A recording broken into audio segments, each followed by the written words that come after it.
말 많은 교회라는 제목으로 하나님 말씀을 전하겠습니다. 디모데전서의 핵심 주제는 기억하신지 모르겠는데 교회를 지켜다오입니다. 그러니까 교회 안에 일어나는 여러 문제들에 대한 목회적 처방이라고 할 수가 있어요. 특별히 1장에서는 헛된 말에 빠지는 것에 관해서 이야기를 하고 있습니다. 6절, 사람들이 이에서 벗어나 헛된 말에 빠진다. 현대인 성경으로 보면 어떤 사람들은 이런 생활에서 떠나 쓸데없는 토론만 일삼고 있습니다. 정말 우리 교회는 진짜입니다. 제가 우리 교회를 반대로 축복하는 게 아니라 정말 우리 교회는 말이 별로 없는 교회입니다. 하지만 많은 경우 교회들마다 말 때문에 문제가 됩니다. 일하는 사람은 없고 말만 많아요. 오죽하면 기독교인들을 말쟁이라고 하겠습니까? 입만 천국 간다고 하겠습니까? 우리 교회는 말쟁이가 아니라 믿음의 산 증인들이 많아지기를 원합니다. 그렇다면 왜 기독교인들이 어느 순간 지나면 말쟁이가 될까요? 왜 교회가 말만 많아질까요? 오늘 본문에 바울이 디모데에게 그 보낸 처방을 보면 분명히 그 이유를 알 수가 있습니다. 여러분이 언제부턴가 말이 많아졌다는 것은 이 원리에 해당이 되는 거예요. 말 많은 교회, 첫 번째, 신하와 끝없는 족보에 몰두합니다. 4절, 신하와 끝없는 족보에 몰두하지 말게 하려 합니다. 여기 신하는 전설, 꾸며낸 이야기, 그러니까 단순히 이야기들이라고 번역할 수도 있겠지만 당시 상황과 연결시키면 신기하게 조작된 이야기, 영지주의 사상의 영향을 받아서 성경이 아닌데 은밀히 나누어진 이야기들이 있었어요. 오늘날로 치면 꿈 이야기라고 할까요? 꿈 이야기. 어떤 개인 신앙 체험이라고 할까요? 이런 이야기들이 교회 안에 많았다는 것입니다. 족보는 뭘까요? 족보는 일종의 특권의식, 스타의식. 그러니까 족보에 붙들린, 족보에 몰두하는 사람의 특징은 뭐냐? 지난날의 말을 많이 해. 내가 지난날에 우리 목사님 오기 전에 내가 전에 교회 섬겼을 때, 서울에 있었을 때, 젊었을 때, 총각 때, 처녀 때, 신학교 시절에 계속 이렇게 말을 많이 하는 사람이 족보에 몰두하는 사람이에요. 정리하면 말 많은 교회는 말씀에 집중하지를 않습니다. 오늘 선포되는 설교에 관심이 있는 게 아니고 각자 나름대로 체험한 신앙 간증이 중요합니다. 교회에서 여러분 각자 신앙 체험을 얘기한다고 생각해 보세요. 이건 엄청나 버립니다. 가정교회에서 서로 꿈 얘기를 했다. 이건 엄청나 버립니다. 정리될 수가 없습니다. 너도 나도 말하기 시작하는데 이건 장난이 아닐 겁니다. 교회가 갑자기 꿈을 꿨는데 갑자기 먹구름이 가득하다. 어떤 사람은 꿈을 꿨는데 갑자기 태양이 가득하다. 꿈을 꿨는데 비가 내린다. 어떤 사람은 눈이 내린다. 뭐예요 이게? 비가 내리고 눈이 내리고 먹구름이 오고 해가 뜨고 누가 오냐고요.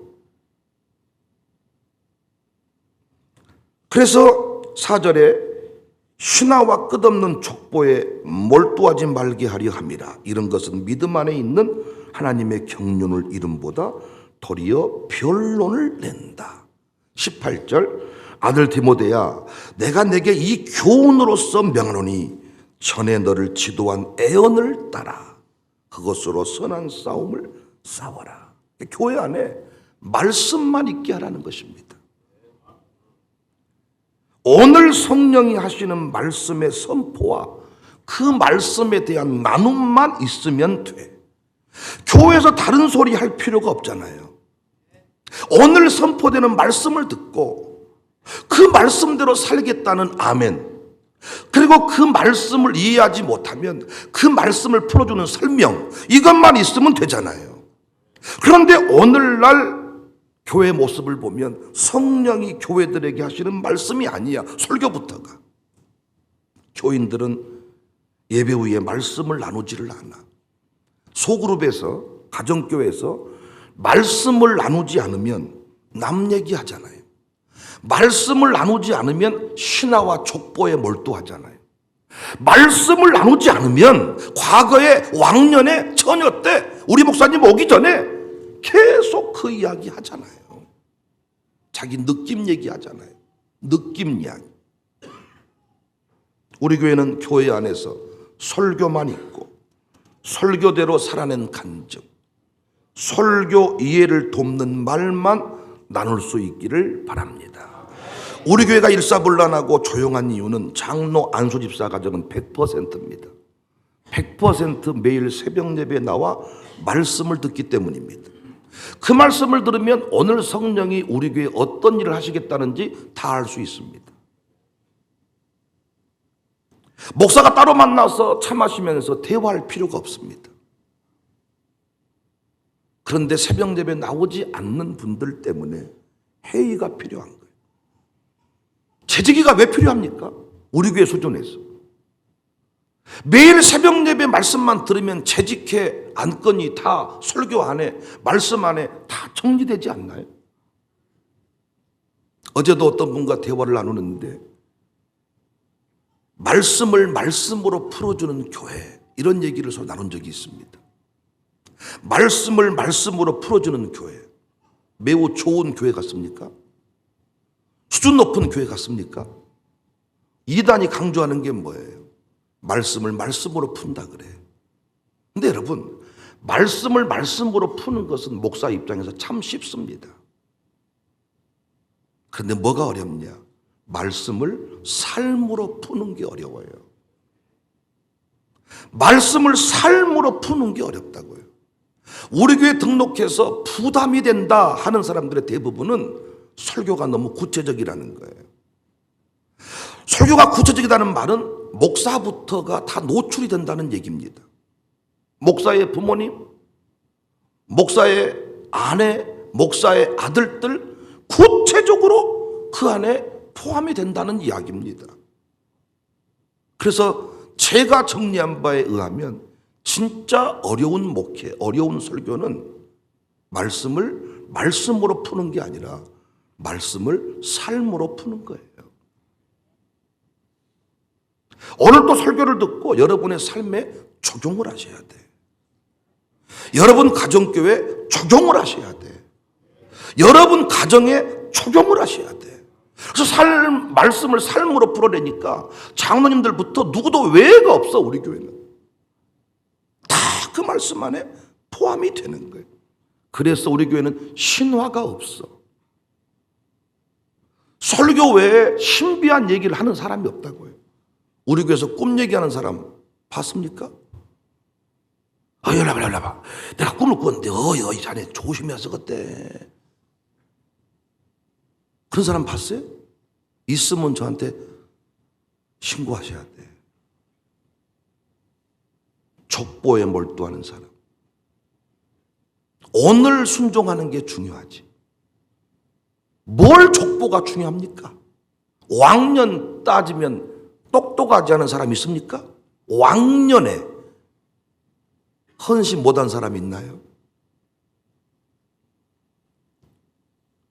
설교를 삶으로 풀어야 진짜고, 설교를 삶으로 살아내야 진짜입니다. 우리 교회가 설교를 삶으로 풀어내지 못했다면 성경 필사 많이 하고, 성경 암송 많이 하고, 성경 통독 많이 한 사람이 우쭐했을 것입니다. 그런데 우리 교회는 성경을 삶으로 풀어내니까 필사 노트가 필요 없다는 게 아니라 그것을 가지고 우쭐할 수가 없어. 난 잊을 수가 없어. 일반 학교에 다니다가 샬롬 스쿨에 온 친구들이 저한테 했던 말, 공부 좀 시키면 안 돼요? 성적 좀 매겨주면 안 돼요? 자기가 성적을 좀 매기면 이 애들보다 앞설 수가 있겠는데 성적을 안 매기니까 아무것도 아닌 존재가 된 거지. 선생님들도 공부시키면 안 돼. 왜? 공부시켜 성적 매기면 자기 실력을 증명할 수 있겠는데 그걸 하지 않으니까 증명할 방법이 없는 거예요. 똑같지 않겠습니까? 필사노트 내가 성경을 100도겠다 50도겠다 오 그것만으로 신화야 의미. 50독 100독을 했다 필사를 했다 이게 신화라고 신화. 그런데 우리 교회는 그게 중요치 않아. 오늘의 설교에 집중한가. 그래서 목사는 설교로 목회해야 되고 성도는 설교로 응답을 받아야 됩니다. 우리 교회가 계속 인간적인 말쟁이들이 설칠 수 없는 교회로 만들어야 돼. 그럼 목사는 끊임없이 성령이 교회들에게 하시고자 하는 말씀을 전해야 되는 거예요. 성령이 오늘 우리 교회에 주시는 말씀을 전해야 된단 말이에요. 제가 전하기 편한 말씀이 아니라 성령이 교회들에게 하시는 말씀을 전해야 된다고요. 여러분은 끝까지 뭘로 응답을 받아야 돼? 설교로 응답을 받아야 돼요. 설교로 응답. 카페에서 나누는 얘기는 설교에 대한 이야기해야 됩니다. 말씀 나눔 시간이 돼야 됩니다. 다른 얘기는 3시간 또 집중해서 하면서 설교 얘기 말씀 얘기하면 10분만 지나면 눈빛이 흐리해가지고 까물까물해가지고 화장실 3번 왔다 하고 이런 식으로 흘러가니까 교회가 자꾸 말이 많아지는 거예요. 말씀 나눔 시간이 돼야죠. 예배 끝나고 카페에서 만났으면 그 시간만큼은 최소한 말씀 나눔 시간이 돼야 되는데 설교를 들은 적이 없으니까 말씀 나눔을 못하는 거예요. 누구 얘기합니까? 여러분이 신문을 읽기를 합니까? 뭐 정치인 이름을 알기를 합니까? 그러니까 나이 드신 분들이 하는 얘기가 신화와 족보에 몰두를 하는 거예요. 꿈 이야기하고 왕년 얘기하고 처녀 때 얘기하고 지난달 얘기하고 자녀에 대한 문제도 청사교회에 와서 통합해라 이런 말을 들었으면 성령이 오늘 나에게 주시는 말씀이잖아요. 그러면 그 말씀을 들으면 되는데 내가 알고 있는 지식을 가지고 오늘 말씀을 거부해버린다고요. 우리 가문이 변화가 안 일어나는 거지요. 당신이 지난날에 이런 인생을 살아서 우리 교회에 왔어. 그럼 우리 교회에서 선포되는 말씀 오늘 말씀을 들으면 내가 어떻게 우리 가문을 세울 수 있는지를 알 수가 있잖아요. 성령이 교회들에게 하시는 말씀을 들을지어다. 신화와 족보에 몰두하지 말고 내가 알고 있는 지난날의 철학, 관념에 몰두하지 말고 오늘 말씀에 집중을 하라는 거예요. 쓰는 이유가 뭡니까? 오늘 말씀을 적용하기 위함이 아닙니까? 오늘 말씀을 내 아들, 딸들과 함께 가정예배 드리면서 말씀을 전달하기 위함이 아닙니까? 오늘 말씀을 우리 샬롬 스쿨에서 다시 아침 예배 드리면서 나누기 위함이 아닙니까? 말씀 나눔을 위해 쓰는 거 아니냐고요. 그런데 다른 이야기는 피부관리 이야기는 자녀 문제 얘기는 1시간도 집중해서 하면서 아주 기다렸다가 얘기하고 기다렸다가 얘기하면서 말씀 나눔만 하면 10분 지나면 집중을 못해. ADHD가 같아. 산만하고 핸드폰 전화 하고 무슨 것이 막 여자분들 보면 갑자기 막 컵을 치우고 갑자기 막 물을 닦고 막 갑자기 산만해져. 말씀 나눔을 못하니까.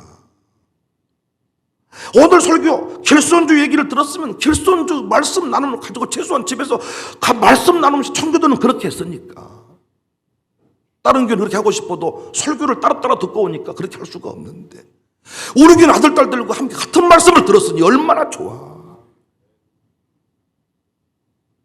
우리 교회가 끝까지 헛된 변론에 빠지지 않고 믿음의 산 증인들이 많은 그런 교회가 될 수 있기를 주의 이름으로 축복합니다. 말 많은 교회. 두 번째, 양심을 버립니다. 양심을 버린 교회가 말이 많습니다.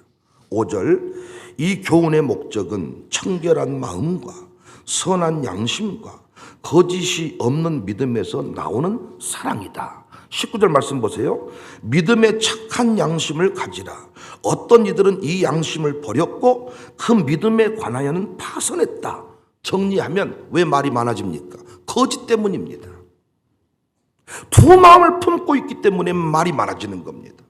과장하고 변명해야 되니까 말이 많아지는 겁니다. 왜 마리아의 헌신을 보면서 제자들이 분개했습니까? 특히 가룟 유다가 왜 그 자리에서 말을 많이 했습니까? 거기에서 말로는 가난한 사람을 돕자고 했지만 실상은 그 돈을 먹으려고 했잖아요. 요한복음 12장 4절입니다. 제자 중 하나로서 예수를 잡아줄 가룟 유다가 말하되 이 향유를 어찌하여 300데나리온에 팔아 가난한 자들에게 주지 아니합니까? 오르는 말하면 모든 사람들이 다 이 일을 반대합니다. 6절 이렇게 말하면 가난한 자들을 생각함이 아니요 그는 도둑이라 돈깨를 맞고 거기 넣는 것을 훔쳐가미러라. 그러니까 교회에서 말이 많은 사람은 어떤 사람이냐? 양심을 저버린 사람이에요. 성령의 감동을 거스린 사람, 진실하지 못한 사람, 자기 합리화를 시키는 중입니다.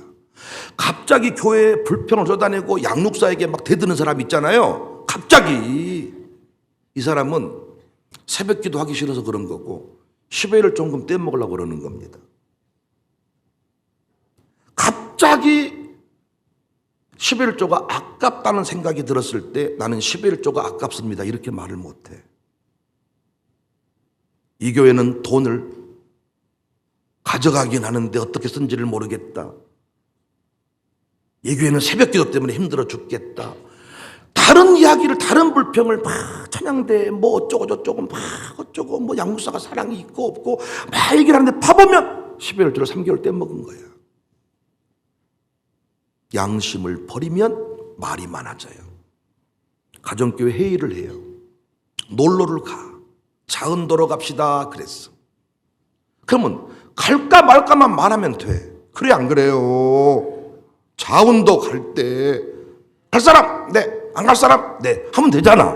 근데 말이 많아.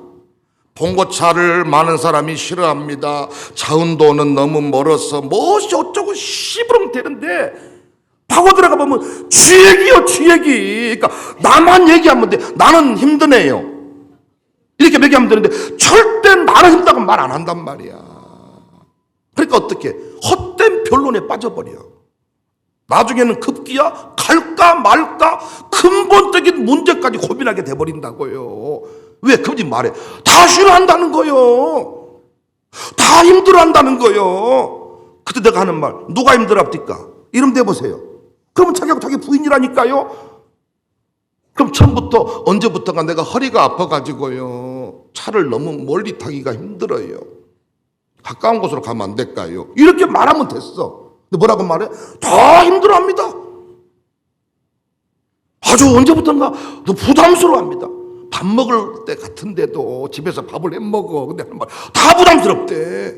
누가 부담스럽니까? 자기하고 자기 부인이야. 다 힘들어한다 그래서 내가 명단을 펴놓고 한번 찍어봤어. 그랬더니 다 좋아하는 사람이야. 자기하고 자기 부인일 때가 많아. 그러니까 왜 말이 많아지느냐? 과장하고 포장하기 위해서. 양심을 버리지 마라. 힘들면 힘들다고 말해라. 교회 안에서 최소한 진실되라. 주일 저녁에 학생이 갑자기 선생님을 욕하기 시작해. 주일 저녁에 선생님이 쉬어. 어떤 학생입니까? 월요일 날 해가야 될 숙제를 안 한 놈이야.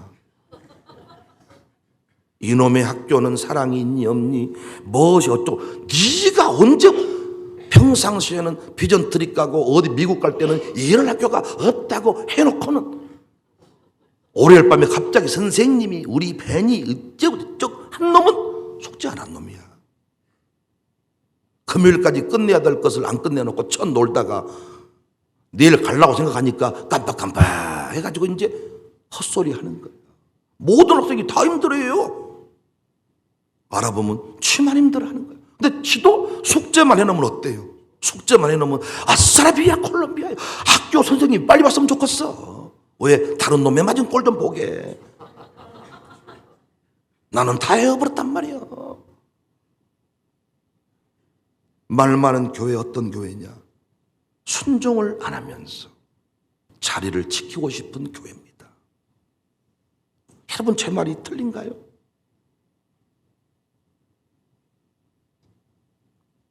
청결한 마음과 선한 양심과 거짓이 없는 믿음을 가져라. 청결한 마음과 선한 양심과 거짓이 없는 믿음을 가져라. 목사도 청결한 양심을 가지면 말이 짧아집니다. 그런데 목사가 언제부턴가 양심을 버리고 타협하는 목회를 하면 말이 많아집니다. 포장해야 되니까. 설명이 길어지는 것은 사기꾼입니다. 진짜는 먹어봐. 와봐. 너 그러면 죽어. 너 그러면 살아. 응답받은 목사입니다. 응답 없이 그냥 시간 때우는 식의 이야기를 하는 사람은 말이 길어집니다. 교회에서 배울 일은 진실하게 사는 겁니다. 돈이 없으면 없다고 말하세요. 쉽지 않겠죠. 아까운 마음이 들었으면 아까운 마음이 들었다고 말하세요. 우리 부부는 이번에 참여 못하겠다 그러면 참여 못하겠다고 말하세요. 공개적인 카톡방에 답을 못 달겠으면 저한테 개인적으로 사정을 말하세요. 목사님 솔직히 이번에는 돈이 없어서 참여 못할 것 같습니다. 죄송합니다. 그렇게 얘기해 주세요. 다 힘들어한다고 말하지 말고, 다 부담스러워한다고 말하지 말고, 교회에서 회의 시간이 길어지는 것은 좋은 일이 아니잖아요. 간다 만다 한다 안 한다 하면 되잖아요. 내 얘기만 하면 되잖아요. 그런데 변론이 길어지잖아요. 왜 그래? 양심을 버리기 때문입니다.